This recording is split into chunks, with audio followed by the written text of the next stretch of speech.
From the bold promises of the USFL in the 1980s, to the NFL's own experiment in Europe, to Vince McMahon's over-the-top XFL, each league believed it could rewrite the future of American football. But instead, they became cautionary tales of ambition, timing, and the brutal economics of sports. This is why every new football league fails. In the early 1980s, America was obsessed with football, but the NFL only played for 5 months a year. That left a massive hole in the sports calendar, and media executives knew it.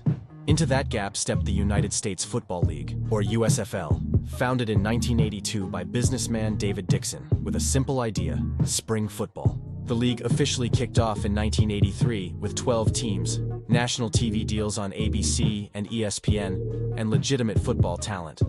We're not talking journeymen, we're talking college superstars. Herschel Walker from Georgia, Jim Kelly from Miami, Steve Young from BYU, all chose the USFL over the NFL because the league was willing to pay top dollar. For a moment, it looked like the dream might actually work. Crowds packed stadiums in Michigan, Birmingham, and Philadelphia. Games drew millions of viewers. The product was fast, physical, and exciting. The USFL even introduced instant replay and the two-point conversion before the NFL adopted them. By 1984, owners were burning cash trying to outbid each other for big names. Enter Donald Trump, who bought the New Jersey Generals and pushed a radical idea. Let's move the USFL to the fall and take on the NFL head-to-head. That decision flipped everything upside down. Networks and stadiums were already booked. Fans didn't want two leagues at once, and advertisers had no appetite for a war they didn't believe the USFL could win. In 1986, the league filed an antitrust lawsuit against the NFL, accusing it of monopolizing pro football. And technically they won, but the jury awarded them just $1 in damages. With legal fees mounting and no fall season in sight, the USFL folded before it ever kicked off again.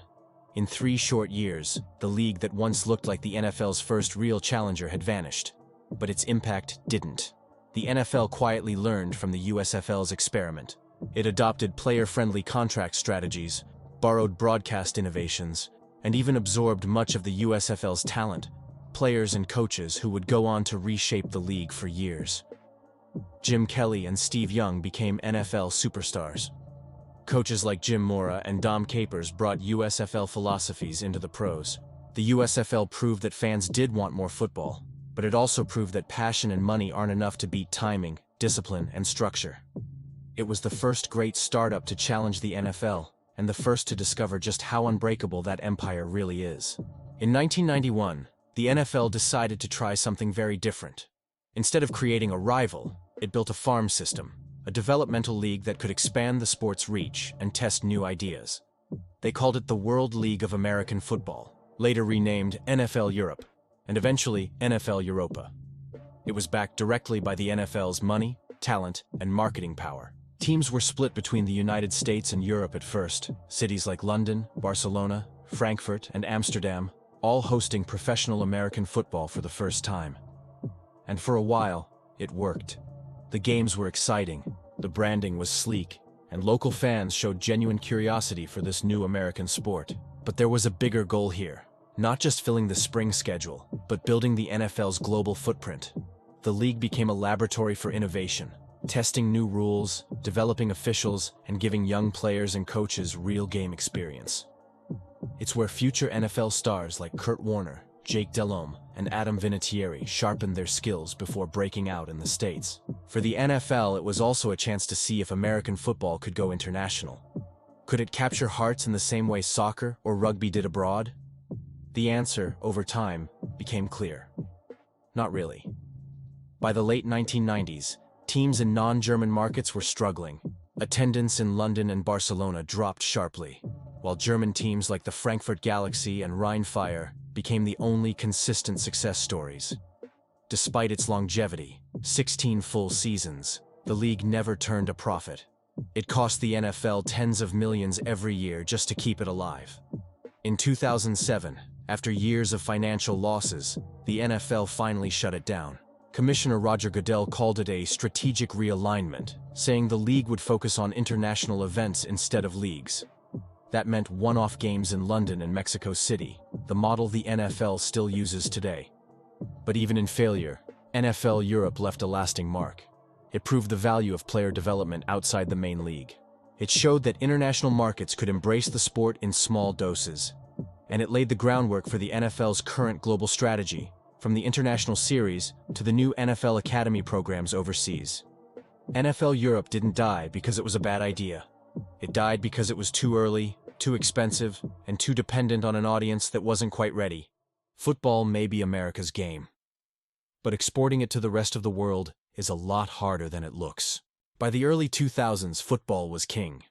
The NFL had become a billion-dollar machine, powerful, polished, and predictable. But not everyone loved that. Some fans said the league had gotten too corporate, too slow, too sanitized. Enter Vince McMahon, the larger-than-life CEO of the World Wrestling Federation. A master showman who turned scripted chaos into global entertainment, McMahon looked at football and saw an opportunity. He wanted to bring back the edge, the attitude that he thought the NFL had lost. And in 2001, he launched his new creation, the XFL. McMahon promised a version of football that was faster, rougher, and unapologetically bold. Is this or is this not the XFL? Yes, it is.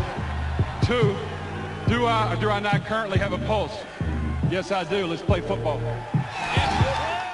No fair catches, no extra points. Players could hit harder, celebrate louder, and talk trash directly into camera mics.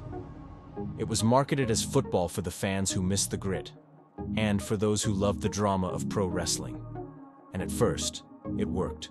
The debut game between the Las Vegas Outlaws and the New York and New Jersey Hitmen drew an audience of over 14 million viewers, a massive number for a brand new league.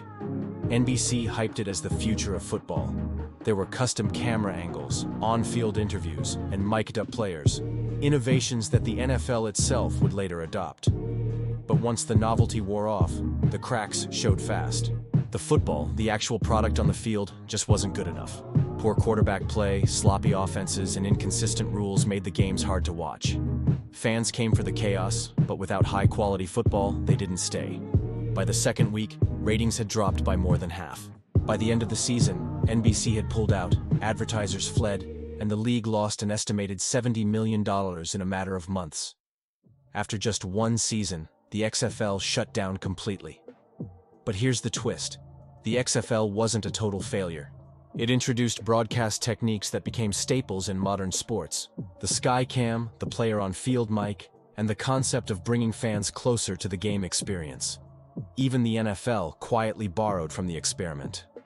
Still, the XFL's downfall showed something deeper. That hype and branding can't save a product if the foundation isn't strong. McMahon had mastered entertainment. But football is about consistency, competition, and credibility. Without that, no amount of marketing magic could keep it alive. The XFL was ahead of its time in presentation, but behind the curve in execution. It didn't just fail because of bad football. It failed because it tried to turn a sport into a spectacle without respecting what fans truly valued: authenticity. And yet, the story didn't end there. Nearly 2 decades later, McMahon would try again, this time with a very different approach. Every sport has its own ladder, a path where players climb from amateur to professional. Basketball has high school circuits, the G League, and international leagues. Baseball has an entire minor league system that feeds the majors. Soccer? Hundreds of clubs across continents developing talent year-round.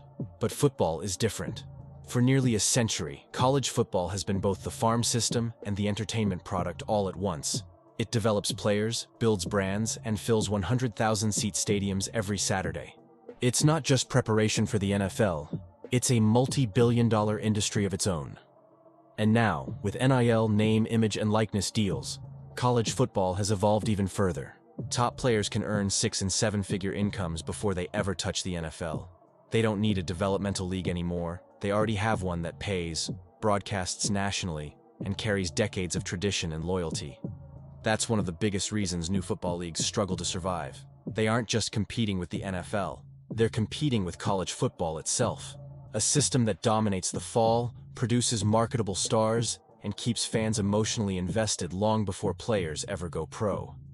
Why watch a new team of unknowns when Saturday already gives you the pageantry of Alabama versus Georgia or Michigan versus Ohio State? But there's another side to this story. a side that gives these new leagues a glimmer of hope. NIL is changing everything.